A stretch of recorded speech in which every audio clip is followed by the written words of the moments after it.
Please help us bring our loved one, my baby, home. There was no question about how or what or why. It was just, she's gone. She didn't walk away. She's not missing. Somebody has it.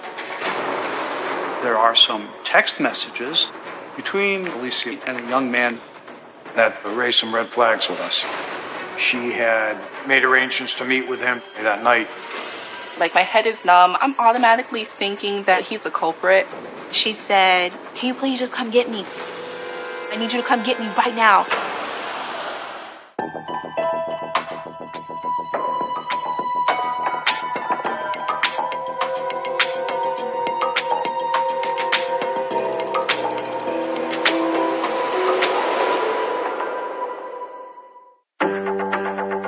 Spring 2013 in Willimantic, a former mill town in Connecticut. 20-year-old Alicia Wiley is preparing for her sophomore year finals at Eastern Connecticut State University, where she is thriving. Alicia adapting to college life was great. My name is Shaharis Landell. I am Alicia's older sister. She loved being on her own. She didn't have anybody to answer to. I mean, she enjoyed her freedom. She had a perfect balance of her academics and her campus life. My name is Sade Burke, and I'm a close friend of Alicia Wiley. She was someone who came off very sassy, and she was very fashionable. So you would think that someone like that is stuck up. But I remember her saying, "Hey, Sade, you're not going to say hi?" And that was the first time we ever had like a conversation because we never spoke before then. Alicia was born on November 24th, 1992. And according to her mother, she was headstrong from the start. Alicia was determined to come into this world. And when I was 8 months pregnant, Alicia finally decided she couldn't wait no more.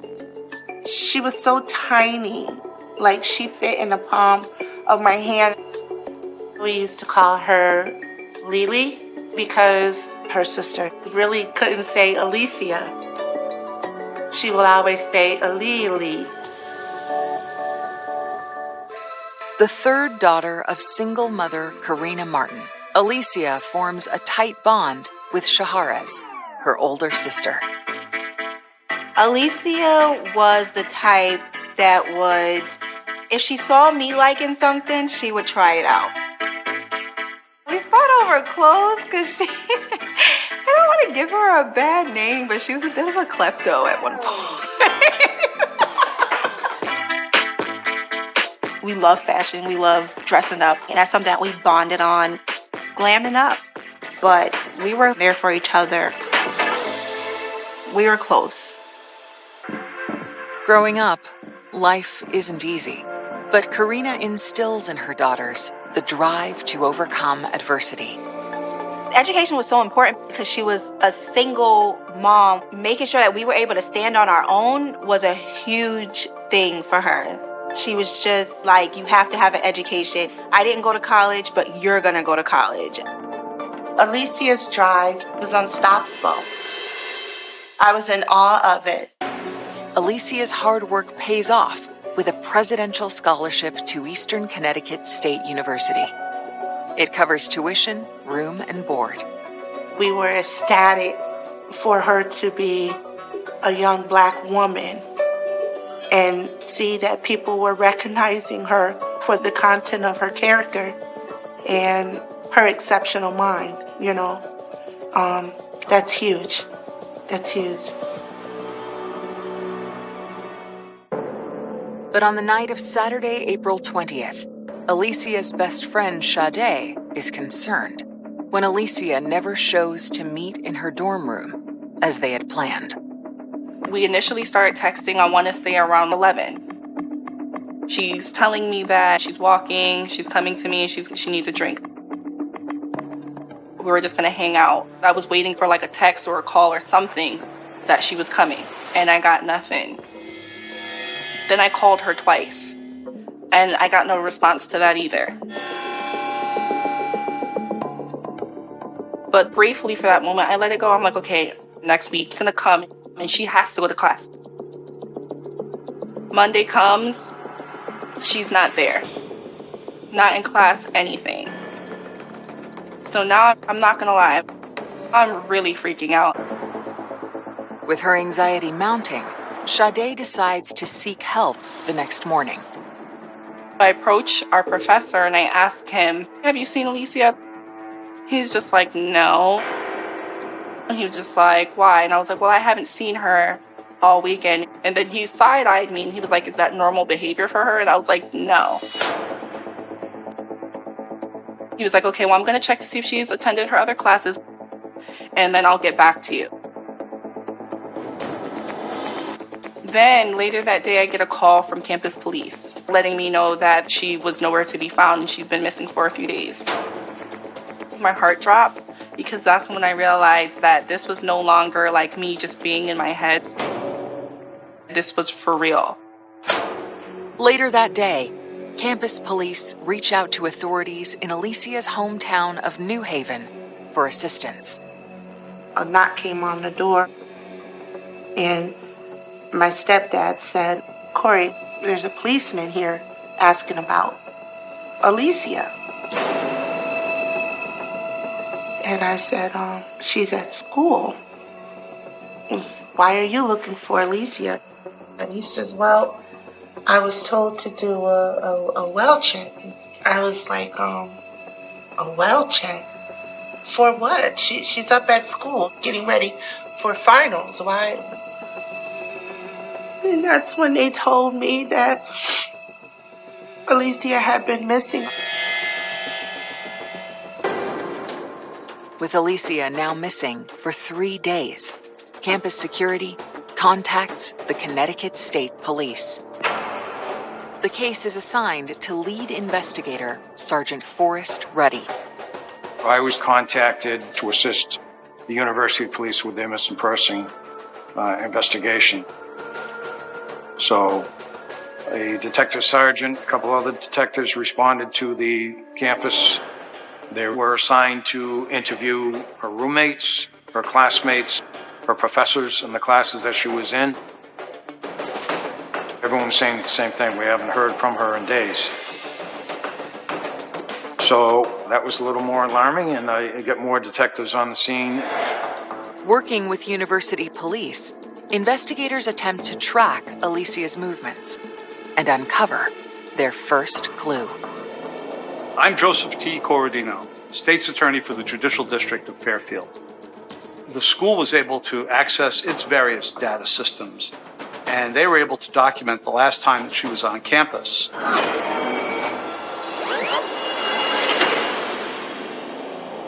The footage in question shows Alicia on the morning of Saturday, April 20th. We have her on surveillance cameras in the lobby of Ockham Hall, and then leaving the building. We were able to recover Alicia walking out of Ockham Hall.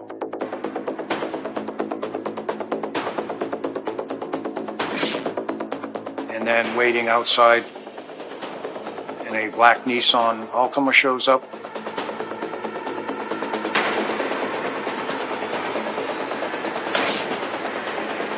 And Alicia gets in there. That raised some red flags with us. Shocking secrets from the past. I didn't want her to think, who else can I trust? So I kept it. What she told me, I kept. Heartbreaking regrets. I was just crying. That destroyed me because it made it feel like she was never coming back. And the quest to decipher Alicia's final moments. She said, I want you to know this isn't the first time this happened. And I was like, what do you mean? The story changed, so we want to gain as much information as we can.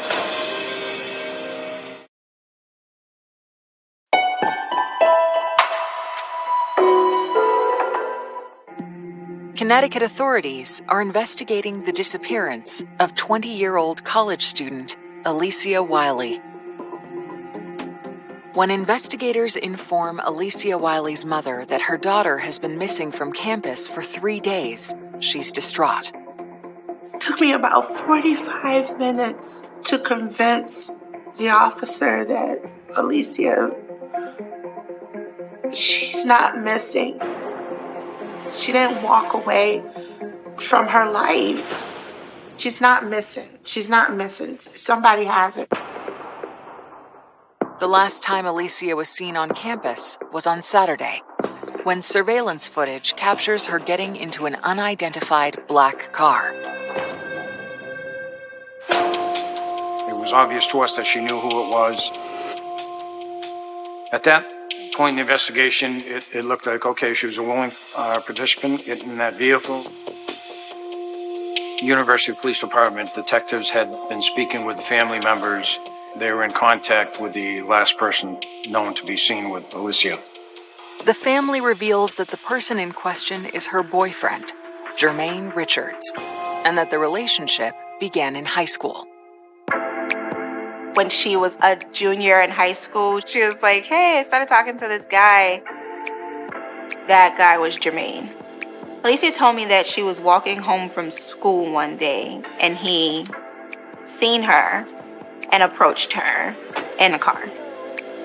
That's how they met. She just said that she really loved him and she did want to start a family. She described him as like the dream guy. After reviewing the footage and confirming that the vehicle belongs to Richards, investigators make arrangements to question him. Detectives had been speaking with family members, and they related to us that they were in contact with the boyfriend, Jermaine, and they asked him to respond up to the police department to assist us in our investigation, since he was the last person known to be seen with Alicia. We're looking for help here. We want to gain as much information as we can.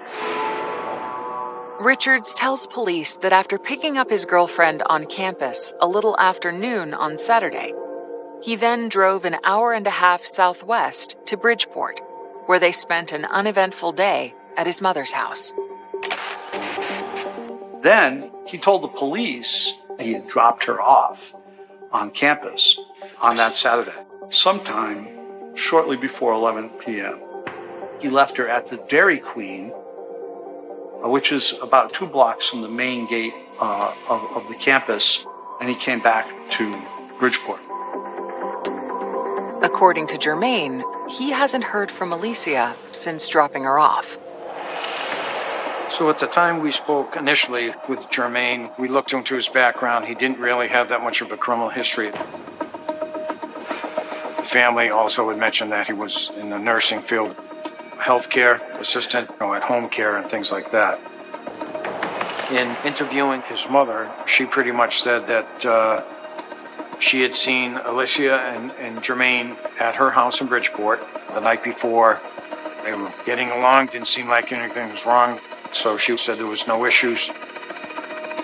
We looked into his black Altima to see if there's any evidence in there, any signs of a fight or anything broken inside the vehicle. There was nothing. To track the couple's movements on Saturday, investigators subpoena their cell phone records. While they must wait for Alicia's, they immediately gain access to Jermaine's. Cell site data is limited. We don't get an exact GPS location. We simply get a range in which the phone may have been. After he left her at the Dairy Queen, he gets on the telephone. His cell phone was on the towers up in Willimantic at 11 p.m. And then there was a 45-minute phone conversation with another friend. He's on the telephone almost all the way back to Bridgeport. So his phone is making contact with cell towers over the entire distance from Willimantic back to Bridgeport. That's a distance of about 75 miles. It seems Richard's story checks out. Jermaine Richards said he had dropped her off on campus. So the police set up a cordon around the campus to interview any person that came into that cordon and ask them if they had been out the previous Saturday night. Over 300 people were interviewed. but no one claims to have seen her. Investigators broaden their search from the college campus and find something disturbing nearby. My name is Daniel Tepfer. I'm a reporter for the Connecticut Post newspaper. Just kind of an odd population in Willimantic. Just down the street from the school, there was kind of a rooming house, drug addicts and people with psychological problems. So there was always that question about maybe somebody in that town could have done something to Alicia. If, in fact, he did drop her off there, some random sex offender could have grabbed onto her, thrown her in a car, and then taken off.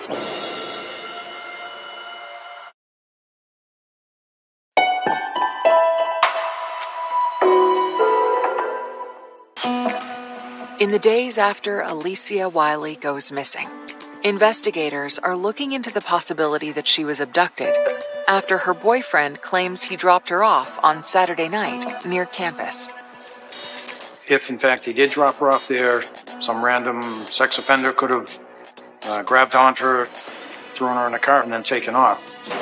After searching on campus, investigators look for possible suspects in the neighborhoods nearby.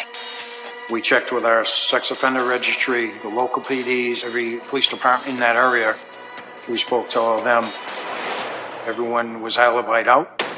Then, investigators get their hands on Alicia's cell records and begin studying the data. Working with the cell phone towers in triangulation where the phones would plot, and kind of gave us almost like a breadcrumb of where her activities were. In addition to those locations, we also had text messages back and forth with Alicia and her friends and her family. There was text messages from Alicia's phone, and it's bouncing off the towers that are right around the university. Based on the timestamp of her texts, investigators discovered that Alicia was communicating with Sade while she waited for Jermaine to pick her up. So for the first time, state police seek out Alicia's best friend. A week after alerting campus police that Alicia was missing, Sade is anxious and confused and in a state of denial. A lot of it was happening when I was still trying to attend classes, or when I was locked up in my room, trying to process it all. But I didn't realize it was serious until I got pulled out of class to speak to a detective. And I was just well, you're pulling me out of class. This is serious. So I'm just my head is just nowhere at that point. My head is numb. I don't know what to think anymore. Detectives ask Sade about the text messages she and Alicia exchanged on the day she went missing, which started that Saturday around noon. It was normal for me and Alicia to text all day, every day, because we always had things to talk about. So I was letting her know how everything was going, and we were just kind of cracking jokes. Alicia then reveals something unexpected. Then randomly, she said that she's over the relationship and she wants to be done with Jermaine.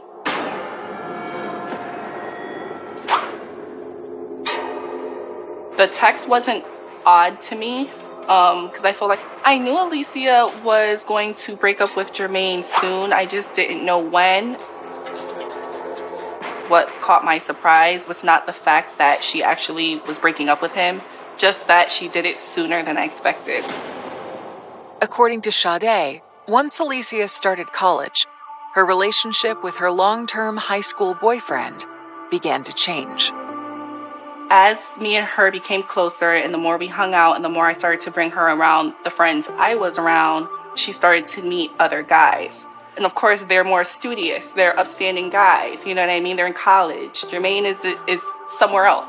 So I feel that opened her eyes a little bit more to the world. There's more to life than just Jermaine. I feel she started to have a self-realization moment. And over time, I noticed that she was more open to dating or talking to other guys. And that's what let me know, okay, Jermaine's going to be out of the picture pretty soon. I think she just said she was just like over it, like her patience is just through with him.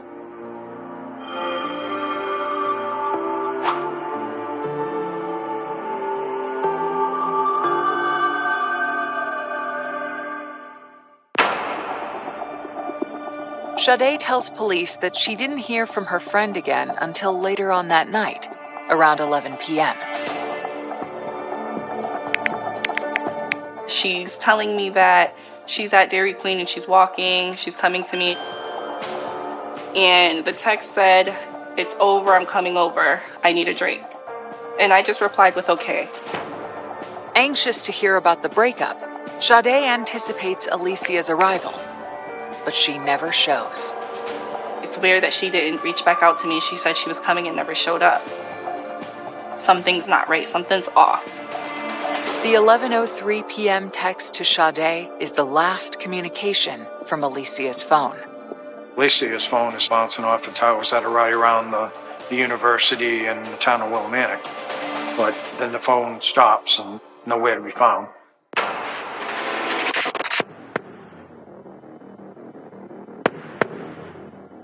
However, her phone offers another clue, a series of texts to an unknown number that begin that Saturday at 4:43 p.m. There was a former boyfriend that she was speaking with. She had made arrangements to meet with him that night.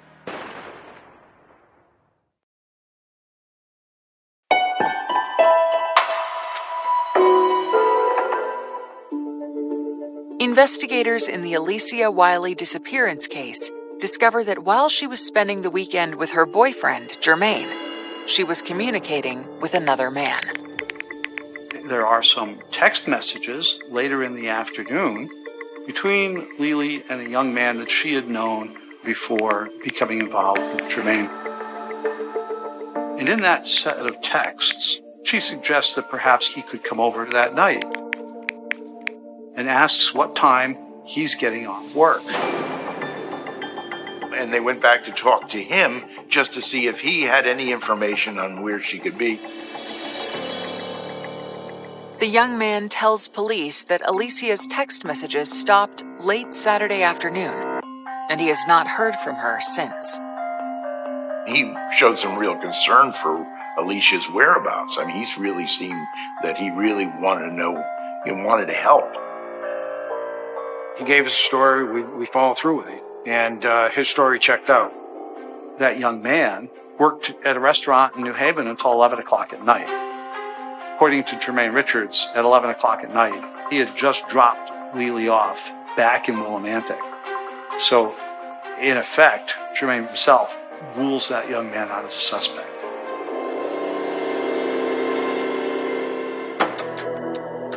When investigators learned that Alicia had reached out to an ex, the same weekend she had planned to break up with Jermaine, detectives re-examined the relationship with her long-term boyfriend. Well, that was very concerning to us. We're looking for help here. We want to gain as much information as we can. But when detectives try to find out more details on their relationship, they're surprised by what they find. Her friends didn't really know much about him. Occasionally she would let slip some little thing, but he was her big secret. A lot of her friends really didn't understand why. It definitely was something that she kept under wraps. She was in another world when he came around. It was like nobody else existed. She was in love with him. To further probe the details of Alicia and Jermaine's relationship, detectives speak with Alicia's closest ally and confidant, her sister, Shaharez. And she reveals an alarming incident that occurred a month before Alicia disappeared. She called me and she said, "Can you please just come get me? Come get me right now. I need you to come get me right now." And she's like whispering. And she was like, "I'm in one of the bathrooms. I'm at one of his clients' house with Jermaine. And I don't want to be here." And I was like, "Oh my gosh, I'm getting up right now." At the time, the guy that I was with, I woke him up and I was like, "We have to go get my sister right now. Sometime after midnight, the couple drove 45 minutes to pick up Alicia. Lily came out of the house. She appeared to her sister and brother-in-law to be very nervous, very upset, and very fearful. They took her home that night.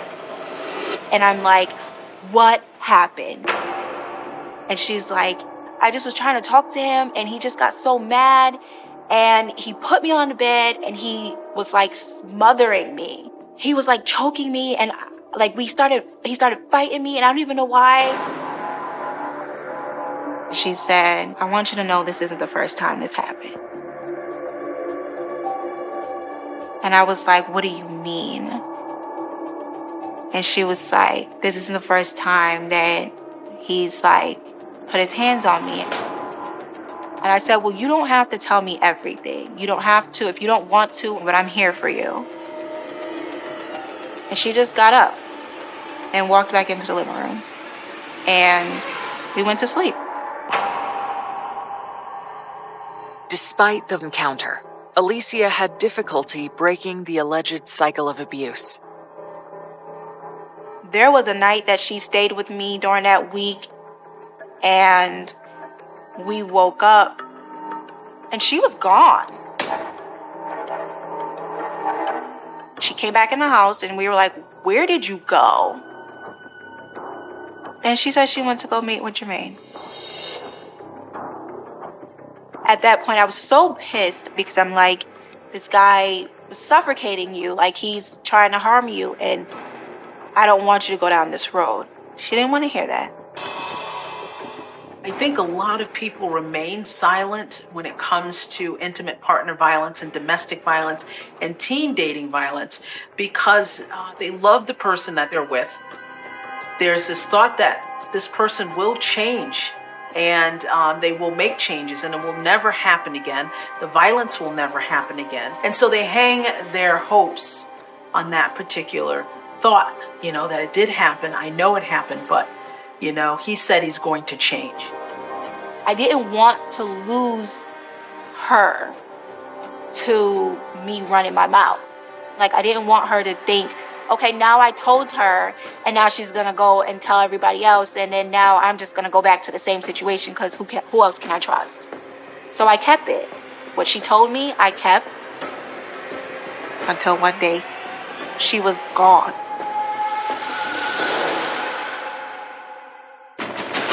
The race to find Alicia. As time stretches on, the chances of somebody being found alive are not good. A family torn apart. As a mom, that was the most excruciating part, just because there's just so much raw emotion. And the chilling trail to Alicia's final moments. It wasn't a saw. It wasn't an axe. It was a knife. My mind went completely blank. I started to hyperventilate.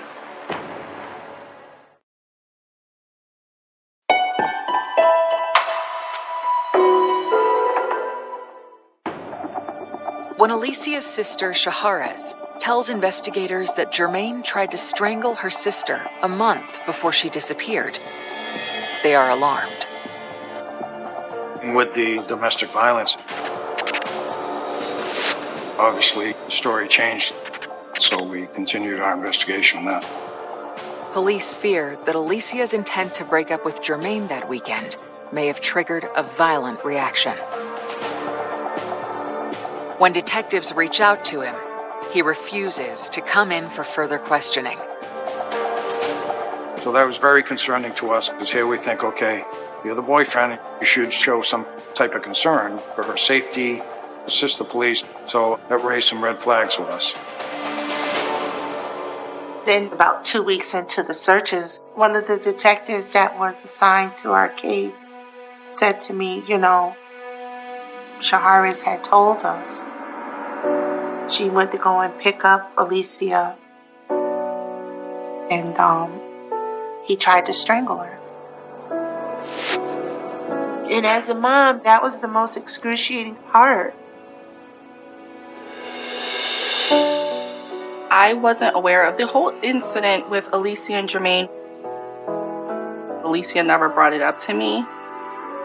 It broke my heart hearing about that situation. I'm automatically thinking that Jermaine is the culprit.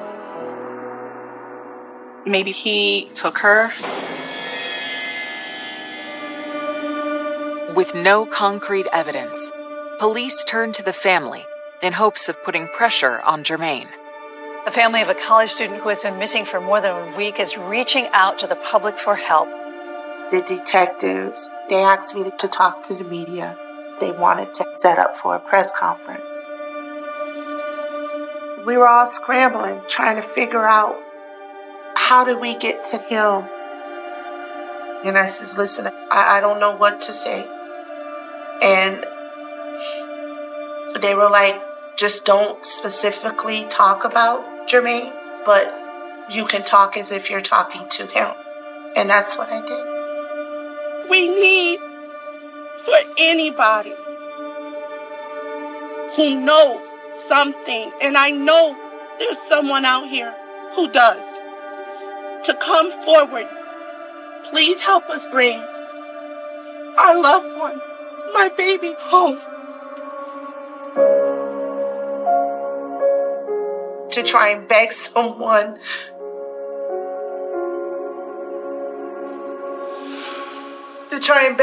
not to hurt your child.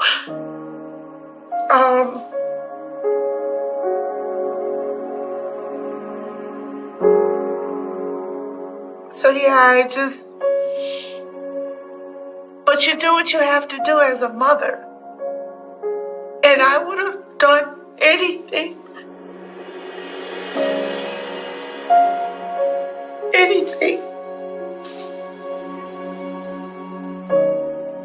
For her to be able to come home.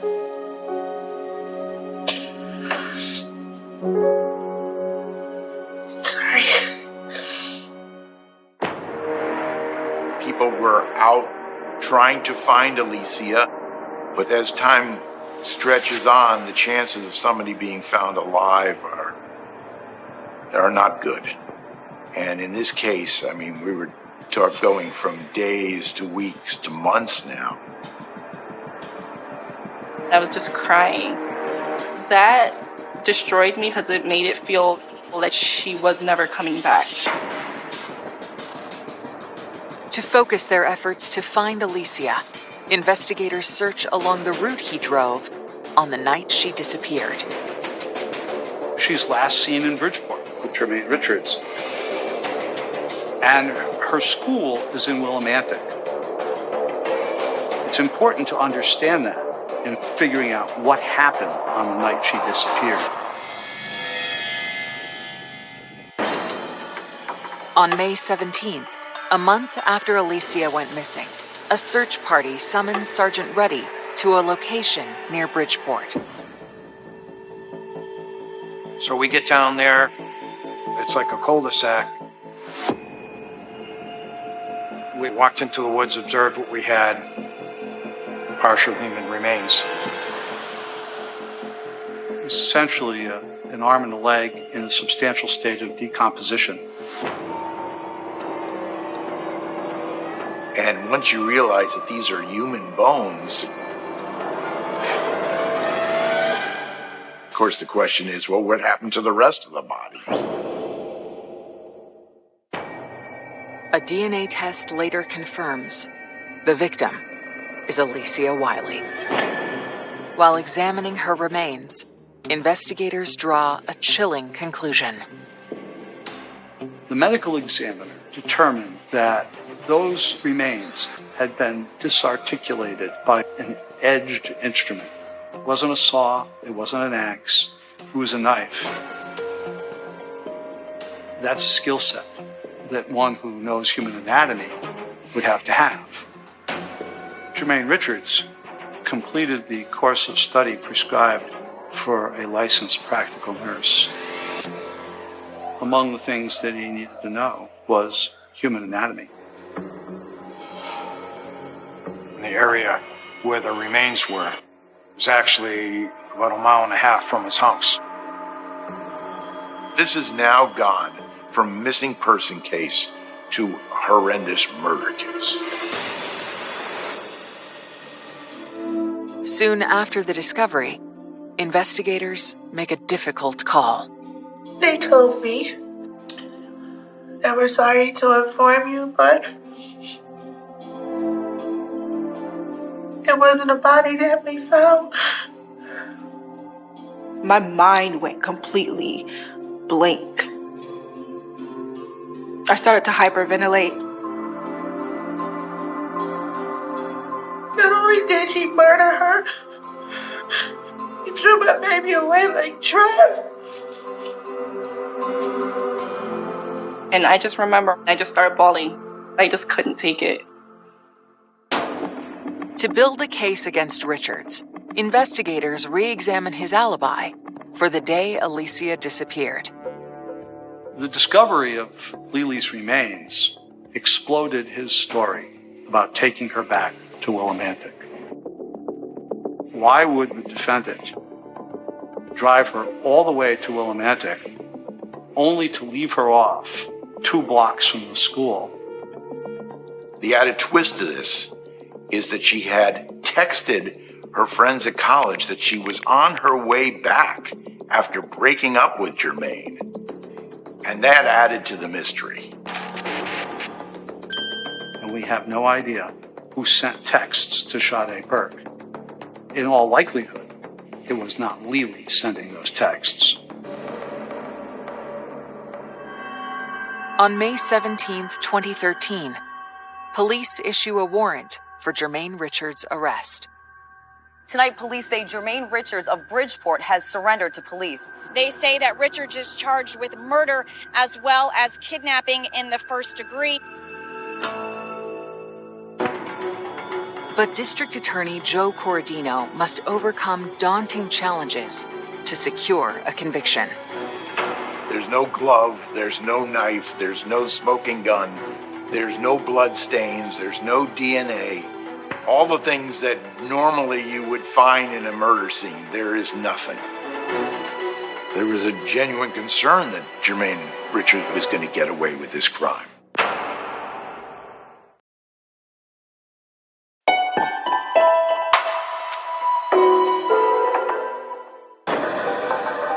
In the absence of physical evidence linking Jermaine Richards to the murder of Alicia Wiley, the prosecution zeroes in on a trial strategy.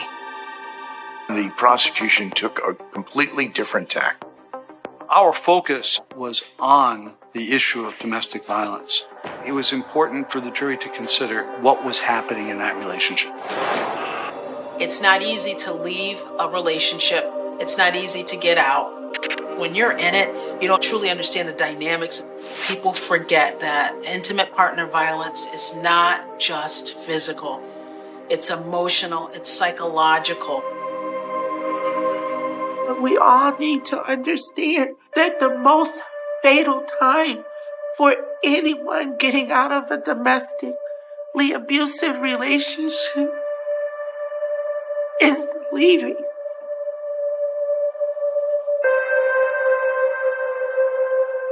I didn't teach my girls that. I didn't know.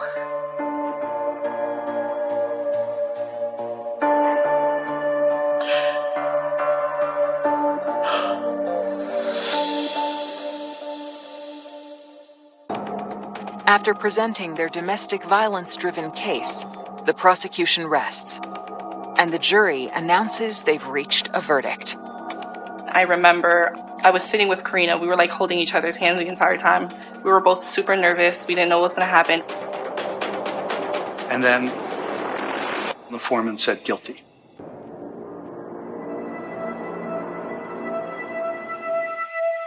It was like a breath of fresh air.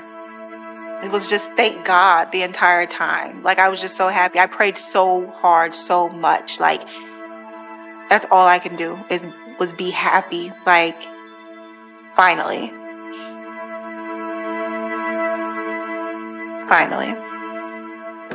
Jermaine Richards is sentenced to 60 years without the possibility of parole for the murder of Alicia Wiley. In the wake of the trial, Karina sets out on a mission to share her hardship and honor her beloved daughter.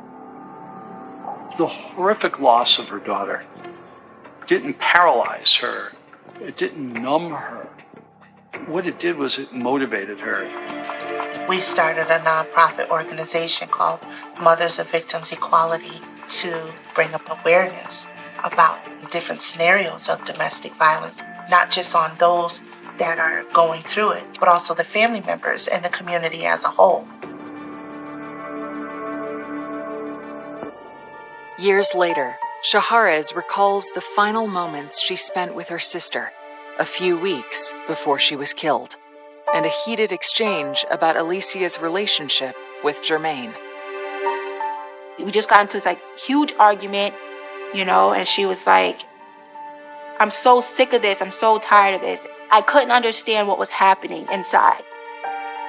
We were arguing, and it was like, it's not something that we haven't done before, and it was burning. I've never felt like that when I've argued with her, and I was like, I don't feel right letting her go, like us parting like this. And I was like, okay, well, I'm sorry. And she was like, I'm sorry too. And we hugged. And that was like my last face-to-face with her. For Sade, she remembers the spirit that radiated through the texts Alicia sent in her final moments. She wasn't a victim. She was a person that had life.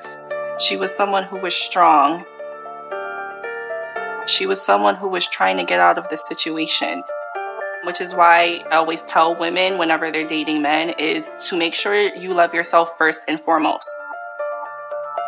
She was driven, like she was doing it. She was going for the goal. And for that to just so horrifically be snatched away.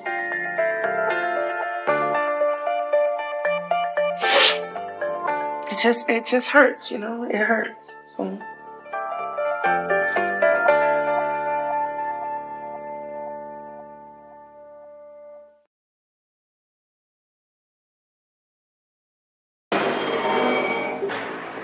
Do you guys feel that basketball saves lives in our community?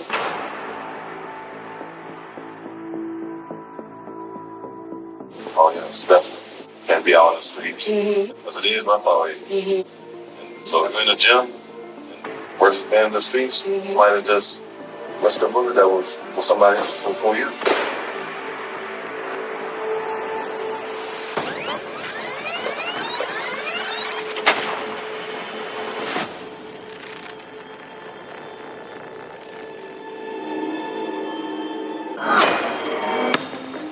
Our whole world collapsed in that day. And whatever coward did this, I hope you caught. Turn yourself in. It was willful, deliberate, premeditated. They wanted Lamont Bader dead. He was a good child. He was a good guy. He was doing something that, mattered. The video is chilling because you just see the brazen act very clearly. And my brother did not leave the house thinking that he was going to die that day. He was the one who made the call for him to come up there. He was the one who put Lamont in a location to be a victim of this murder.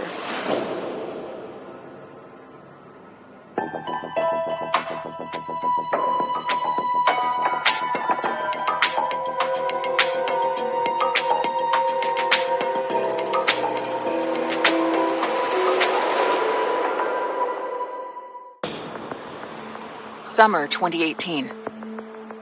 Seat Pleasant, Maryland. A tough suburb just outside of Washington, D.C.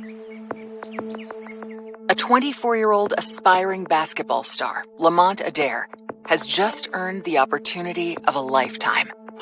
The chance to play professional ball in China.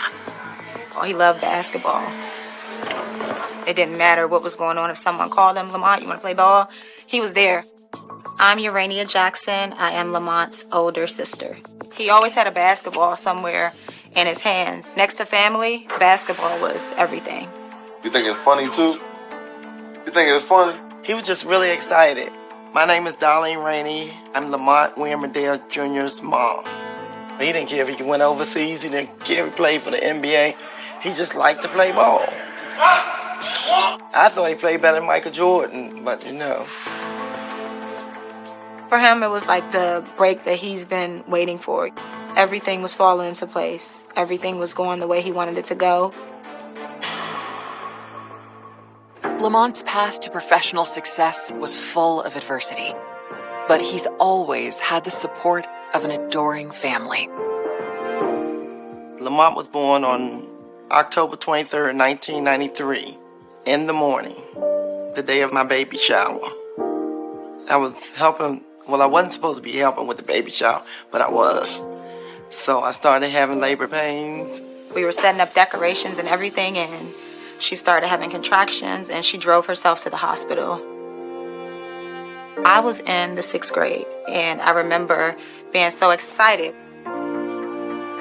He had everyone's heart and wrapped around his fingers, basically. A little spoiled, but in the sense that that's family, and he's a baby brother. Whatever he wanted, he could have gotten from any of us. Oh, Lord. As a child, Lamont was very busy. Anything that we were doing, he wanted to do it. That's where his basketball career came in, because we would play basketball across the street from my grandmother's house. So whenever we played, we didn't go easy on him. We would just play him just like anyone else. Like, you're going to have to beat us to get to the court. So I think him going through that, it actually helped build his skill. He started to really hone in on his craft. Like, he was really good at it and really competitive. And then when he started getting taller, it was just like, wow. We called him Monty, but on the basketball court, they called him Tree. He did own the name Tree, just like in his reach, reaching for the ball, being able to dunk. High school success leads to a chance to play college ball in the Midwest. He's the first out of all of my mom's kids to go away to college, so we're excited. Iowa was a bit far for us, but you know where he is, and you know he's going for a purpose. I said, so what do you do out there in Iowa? He's like, they don't do anything but tip cows out here. And I was like, what is that? He's like, they tip cows over. I think he really missed home a lot. After some basketball injuries and bouts of homesickness, Lamont drops out. Back in Seat Pleasant, he must contend with a different set of concerns. The level of violence is escalating here. It worried him to come back home. He was scared that something would happen to him. You would hear of gun violence. You would hear of, different tragedies. If you cross out of Maryland, you're right there in D.C., and sometimes the crime from D.C. would come over into Prince George's County. But Lamont continues to work on his game, and in 2018, earns his shot to play in China. Months earlier, he received even more thrilling news from an ex-girlfriend.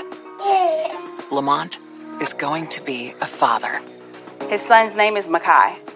I remember the first time meeting him, I was like, he is the epitome of his father. It just is amazing how DNA is passed to the next generation, because he acts just like him. His stance and everything is just like him. On August 7th, Lamont shares exciting news about his son with his sister Urania. I remember he came and showed me a video, and he's like, did you see Makai walking? He shows me the phone. He was like, he's walking. Oh my gracious! And this is as he's leaving out of the door. And I give him a hug, and I said, I love you, be safe. And he was like, okay, I'll see you later. And, I hold that memory and I cherish it, because who would ever think that that would be the last time I see my little brother alive?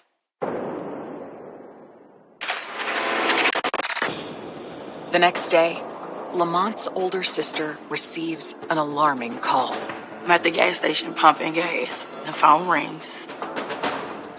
This guy that Lamont grew up with, he's like, your brother just got shot. just got shot. Like, what do you mean he just got shot? Oh no, your brother just got shot. And so, like, I started crying. I asked where it was. And he said it was on Craig Street. And when I called 911, I told the operator that somebody just called me and told me that my brother was shot because they sent an ambulance. And she said the police were there. I'm praying that he's okay. Like, please keep the blood flowing to his heart. I'm Jonathan Church. I'm a deputy state's attorney in Prince George's County State's Attorney's Office. The police get a 911 call for the shots fired on Grigg Street.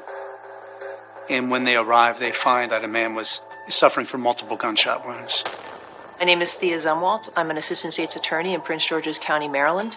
Paramedics arrived within minutes of the call. He was found between a parked car, and then the curb, and they determined that he was unresponsive. So as soon as he is pronounced dead, homicide unit shows up. One goal is to come collect all the forensic evidence that they can find. He has his phone with him. So they do identify him as Lamont Adair.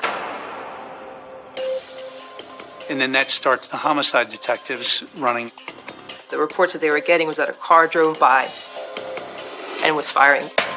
So they had casings all along the road that they had to make sure that they got them all. It was somewhere in the neighborhood of 12 fired cartridge casings, which really indicates to us that the gun was fired probably to the point of where it was empty.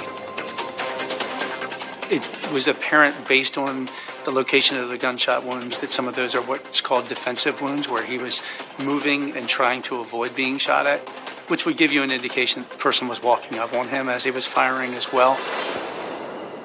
There were several buildings to this complex, and that apartment complex did have several cameras. So they made it a priority to secure the footage for that. They don't get to view it right away, so they're dragging in as much potential evidence as possible that might help solve, number one, what that vehicle was, and then who was in the vehicle at the time, and then who would have had a reason to do this. And once the initial scene is secured, and in this case there was no one who committed the crime who was on scene, so they were able to secure it pretty quickly. And it was a pretty large area that they had to cordon off. So when we got in there, they had it taped off and wouldn't let us get to where he was. And they was, not letting me see him. No, you can't come close. I said, no, I'm going to see him. But when you deliver a baby and they cut the umbilical cord, it's still an invisible umbilical cord still there. Because you can feel one of your kids, there's something going wrong. I just think about how a waste of life it was.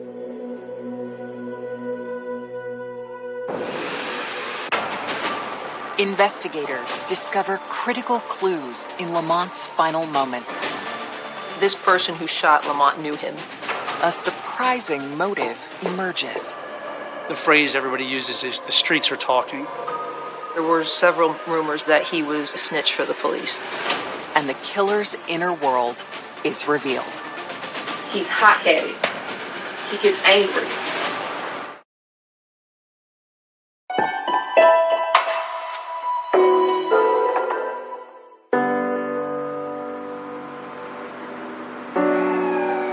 On 8/8/2018, this is where Lamont William Adair Jr., Tree, Monty, was murdered at. Today is his 27th birthday. We miss you, Monty. Rest in peace. Baller for life.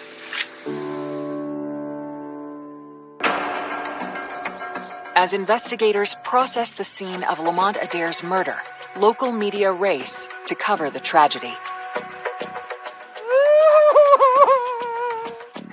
And whatever coward did this, I hope you caught. Turn yourself in. So a crowd starts to gather because it's a very populated area and it's midday. There's an entire team of detectives that spread out and look at different things, knocking on every door of every apartment that had a window that oversaw where this happened, asking people's names and identification information and phone numbers. What did you see? There really wasn't anything clear in the immediate information that the detectives received for them to go to figure out why him. In search of leads, detectives turned back to a piece of evidence recovered from the crime scene. When Mr. Adair is found, he has his phone with him, and the phone can be like a wealth, a treasure trove of information. They can identify who his family members are, who he is in particular, start talking with family members. Later that evening, investigators asked Darlene about Lamont's movements that afternoon. I told them they were living at my house. Lamont and Makai. Lamont had his room downstairs. So he was down there about maybe 2 or 3 hours playing with Makai. And then I think he got a phone call because he came upstairs and he went in the, he said, "Here, I'll take him." He was going out to work out like he normally did, but he was meeting somebody. What she didn't realize is what seemed like an everyday moment would be one of Lamont's last. I don't know why, but something just told me look out the door. When I saw him walking down the street, and he was gone. So initially, after talking to family and friends of Lamont Adair, there isn't somebody that readily stands out as a suspect because he's not involved in anything that we're aware of that would have made him a target. Investigators then turned their focus to Lamont's online activity in the days leading up to his final moments. There are a team of detectives checking his social media to see who he posted recently with, what he might have said, whether it was something that might have been responded to hostilely. From what was in his phone, he lived a normal 20-something-year-old talented, handsome individual's life. I mean, he played basketball, he dated women, he loved his little boy, loved his family. There's videos of him on Instagram, and Makai would be on his legs, around Lamont's neck, and he's up here rocking him to sleep. And he'll fall asleep like that, like laying on his head. On August 4th, just 4 days before he was murdered, Lamont posted images from a local charity event. Lamont did a benefit basketball game for an organization called Hoops for Peace. Do you guys feel that basketball saves lives in our community? Oh, yeah, it's definitely. Can't be out on the streets, As it is, my fault. So if you're in the gym and versus being in the streets, you might have just messed up with it. That was for somebody else before you. It was just better to be in the gym playing basketball or working out than being outside hanging with your friends. Lamont was actually cautioning the kids about the streets not having anything for him. And so it's chilling. He was saying, I'd rather be in the gym playing ball than to be getting somebody else's bullet or somebody shooting me. On August 6th, 2 days before he was killed, Lamont posted this image on social media. His reputation was that he was active in his community. He was trying to inspire others to be better people. There really wasn't anything definitive in his phone that pointed us in any direction about who did it. Lamont's family, however, believe his growing notoriety and recent success may have made him a target. A lot of people were upset with Lamont because of the opportunities that he has. And we're all we know he was just about to go play basketball overseas, and really a lot of people were jealous of him. He was headed to the basketball court not far from where he was shot and killed. Who was he meeting there? Were the people there that were supposed to be there? Where were the people that he was supposed to meet if they weren't there? And one of the people that Lamont may have been going to play basketball with was a man by the name of Thomas. As they process the events of August 8th, Lamont's family have grown suspicious of the friend who invited him to play ball that afternoon. My brother did not leave the house thinking that he was going to die that day. Thomas told Lamont, let's go play basketball. People were going around saying that Thomas set it up, which we felt that way anyway, because it was just too coincidental that you call him and tell him to come up and play. Rumors suggest that Thomas may have coordinated with the gunman to get Lamont to Gregg Street. If anyone were able to call him somewhere, it would be Thomas because he trusted him. The indication was that he was plotting to do this to Lamont. There were rumors. He knew that it was happening and they helped facilitate it.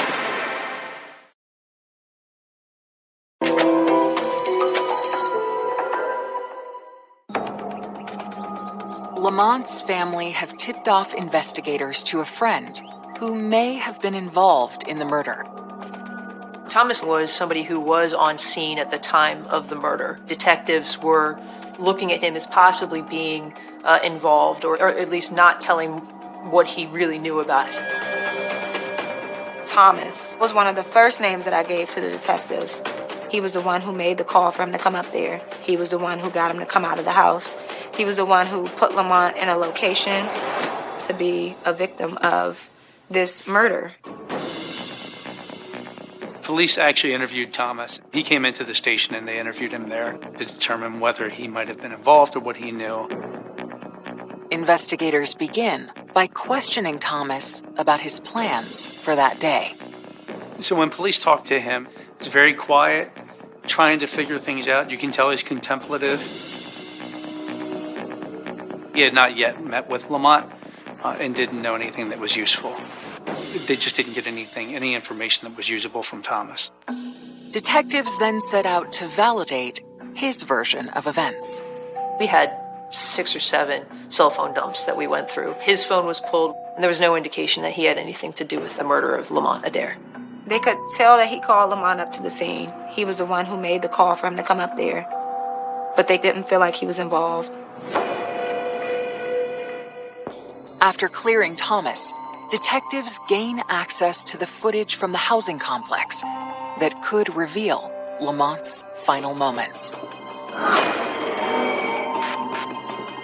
So when police actually pull the footage of this video camera that's on the corner of one of the apartment buildings, it does a 360-degree pan. Every couple seconds, it starts to pan away into the back through an alley to another street and then back around to the front. And we have very small snippets of it because it's rotating the entire time. Detectives then cue the tape up to the moment in question. And at about 3:49, 3:50 that afternoon, you can see an individual who we know is Lamont Adair based on where he falls and where police find him. And then eventually you see a gray Toyota Corolla pull up. And that's when the driver's door opens and the driver jumps out of the vehicle and approaches Lamont Adair. The video is chilling because you see the figure just fire, shooting in broad daylight, and you see Lamont get down to his knees and he's trying to fight, but he's just executed on the street in front of everybody. And then the camera pans out of view. When the camera returns to the scene, the final moments of the tragedy unfold. After he had shot Lamont, he runs back to the driver's side. He can't get into the driver's side. He hops to the back of the car. He gets in and the car drives away. He couldn't identify any movement in the car, but we were able to determine that there was somebody else in the car at the time who was in the driver's seat because the car drove away with the defendant in the back. We know there's another person who witnessed the shooting, a person who slid into the driver's seat and shut the door.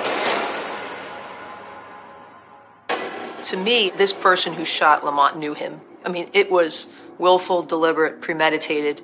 They wanted Lamont Adair dead. I'm Aisha Braveboy, State's Attorney for Prince George's County, Maryland.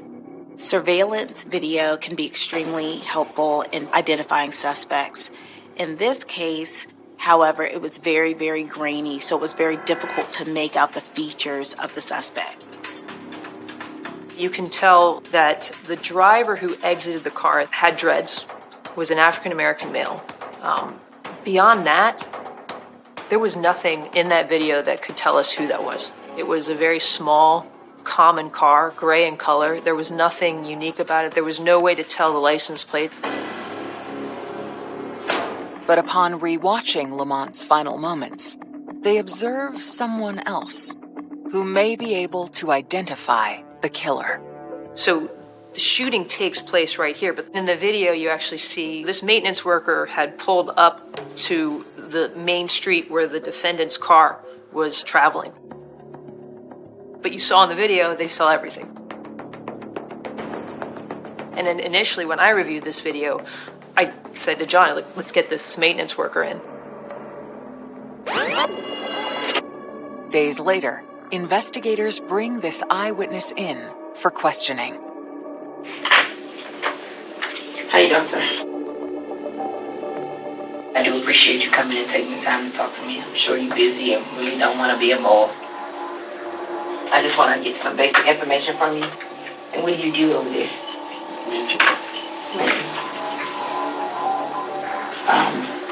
On the day of the shooting, you remember that day? Yeah. Can you tell me what happened? I just parked and then pull up in the car because he just come pull up and start shooting. The person that was doing the shooting, can you describe the person at all?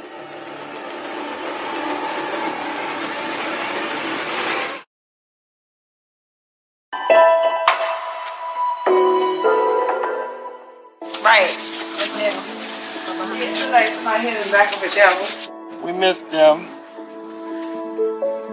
Lamont's 27th birthday, baller for life, celebration of his life. This is Lamont's niece that he never met. She'll be a year old. All right, this month. It's Calvin, a friend of Monty.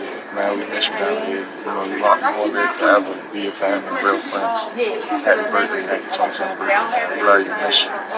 Happy birthday, Monty! 27th birthday! Investigators are questioning a witness who observed Lamont Adair's final moments in hopes of identifying the shooter.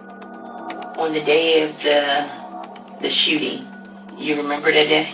I just parked and then pull up in the car because he just come pull up and start shooting. The person that was doing the shooting, can you describe the person at all? I don't know the person who got shot. I don't know the one who shot. Did you see someone get out of the car? No. No? No. Can't you describe anything about them? No, because I'm scared. I don't wait for, I don't look for nothing. This maintenance worker, he didn't see anything. You know, black, white, Asian. No. So it was a very frustrating, moment for us. I appreciate you coming in to talk to me.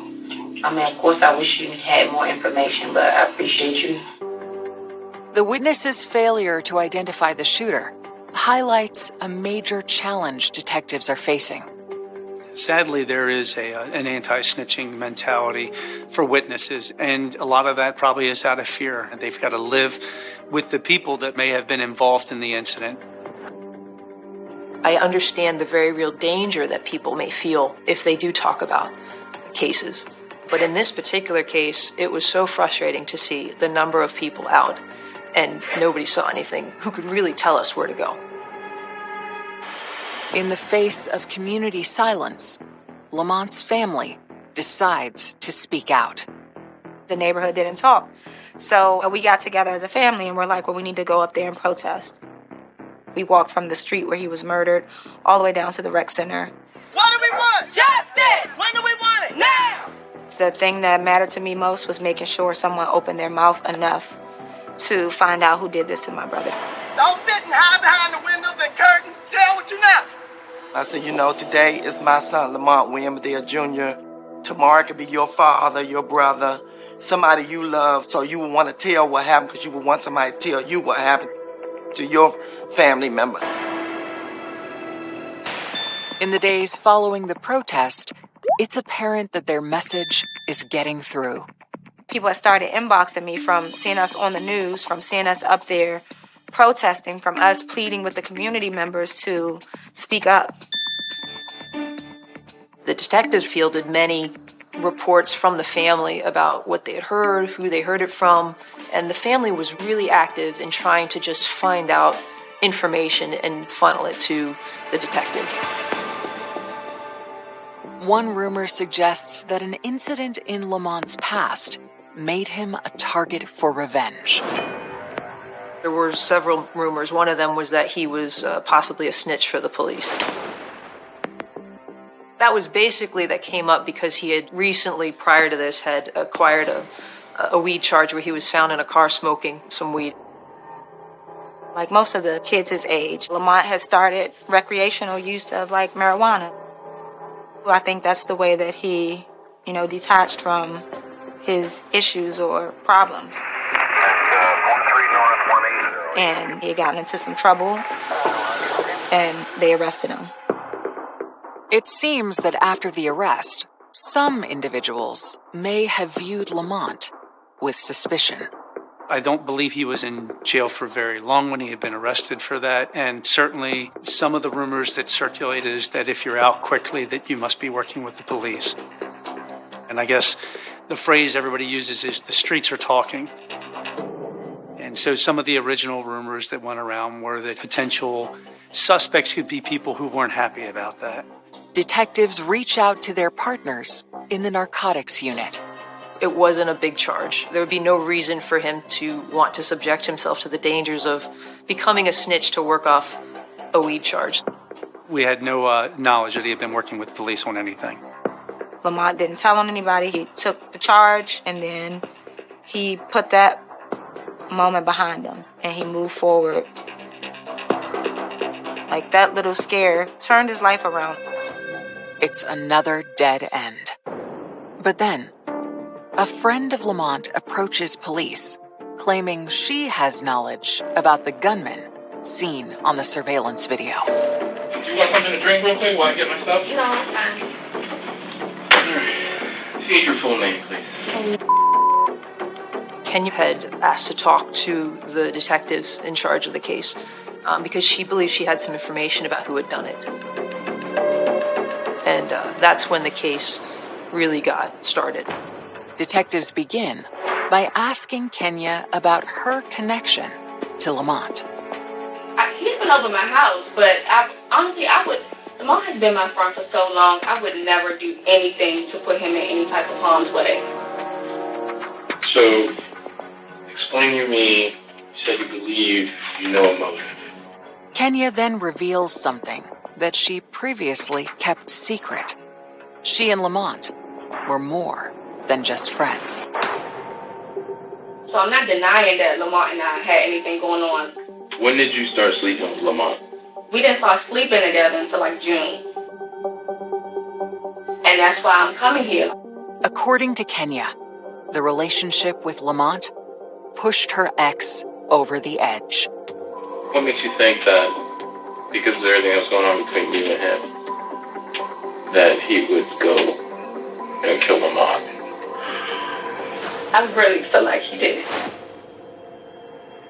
He's hot-headed. He gets angry. He's a loose cannon. I feel like he did it just because of the situation. I'm worried that if he did do it, he might come after me. Well, what would make you think he would do it? He told me he would kill me.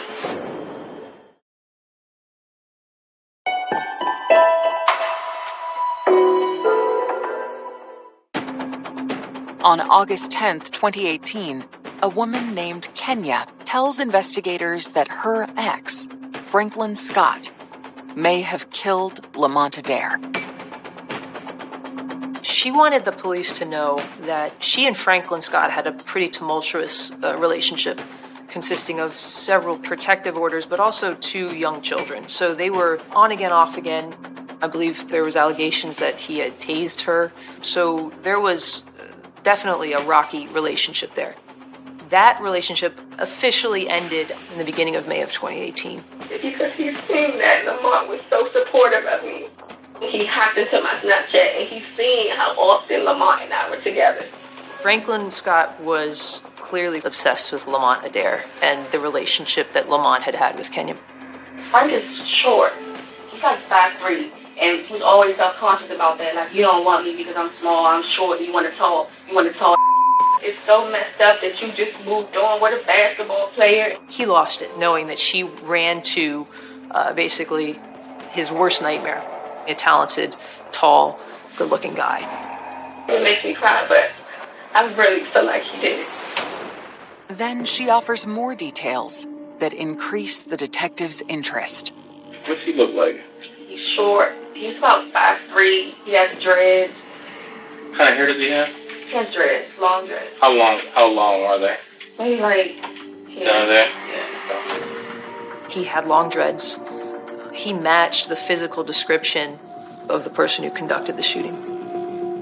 Franklin Scott did have a prior firearms charge, so we knew from that he had access to weapons. So that also was something that we were looking at as important. When they ask Kenya what type of vehicle he drives, she says that he used to drive a BMW and that was in the shop. She mentions that she believes he's been driving a rental vehicle, possibly a gray Toyota. The same type of car observed in the surveillance video. Investigators then ask about her contact with Scott on August 8th.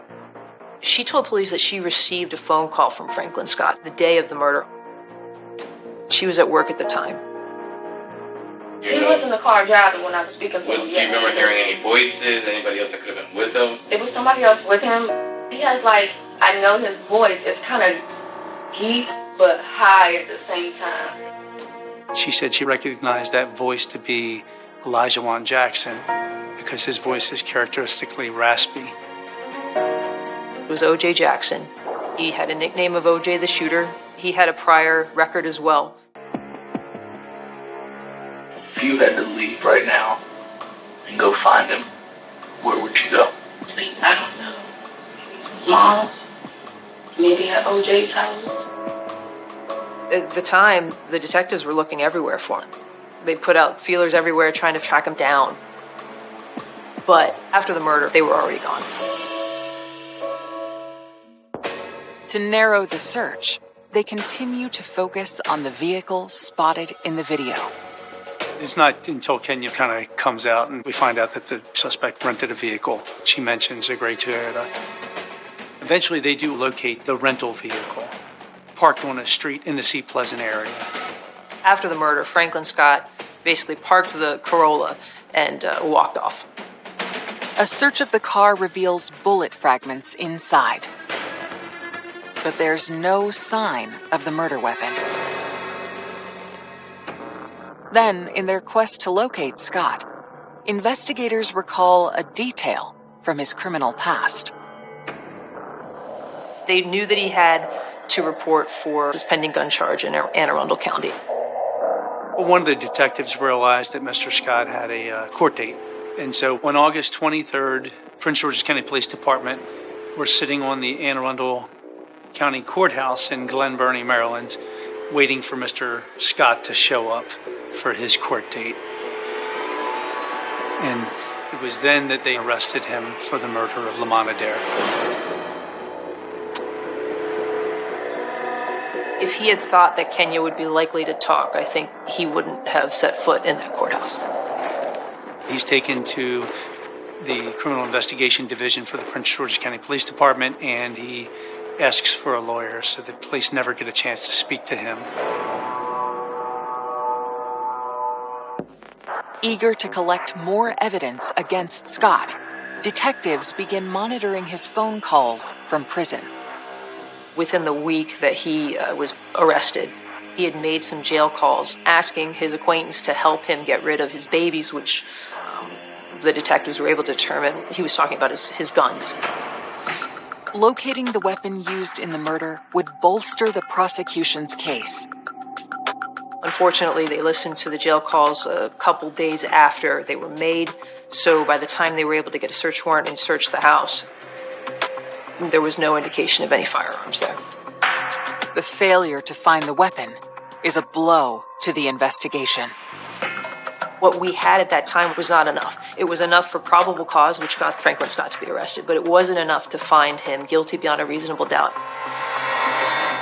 We knew we needed somebody involved in that moment to be able to be in court and point at Franklin Scott and say he's the one who shot repeatedly at Lamont Adair and killed him. That man is Olajuwon Jackson. If we wanted who was truly responsible for this, we had to find him. So police immediately zeroed in to track him down.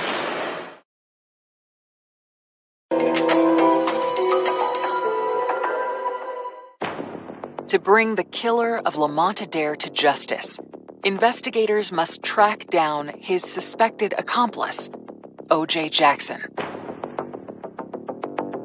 I had been watching social media, and OJ was traveling. He would go to Texas or Florida, I think it was, come back. Like, he's active on his social media page.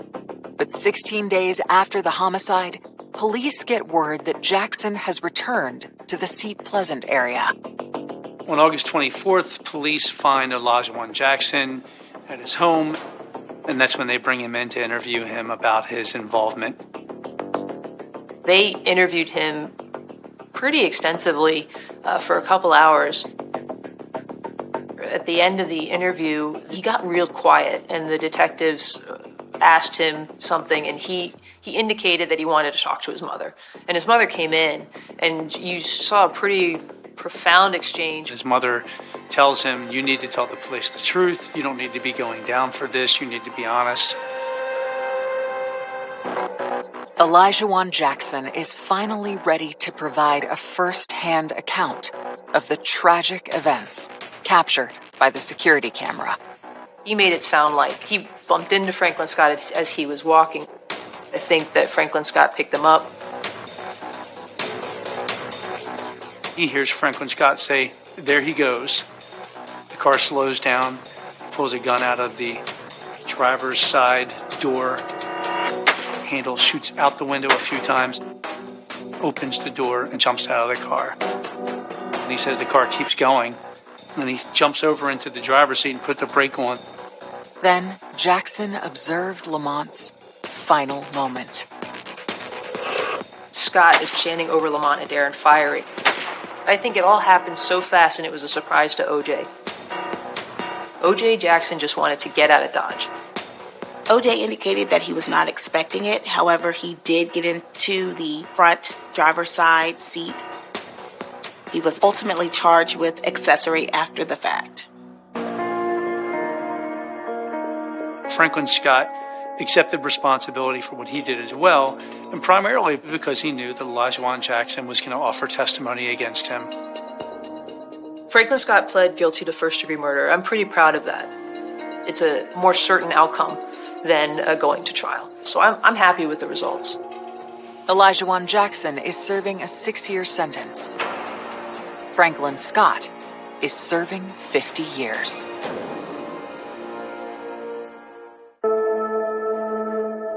The heartbreaking part about it was, if I recall correctly, the mothers knew each other from the neighborhood.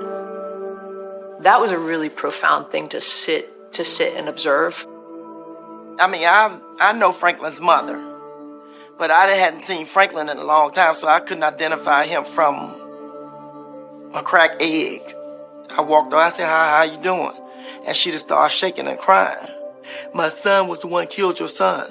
Of course, me, I hug her. And my kids are like, Mom, why are you hugging her? And I felt one mother to another. You know, my son is dead. Yours going away for 50 years. It's like he almost dead.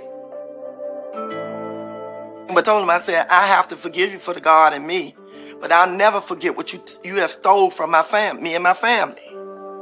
You took something very dear from us. Lamont, Tree, Monty. You had no right to do that. You weren't God, but you tried to play God that day.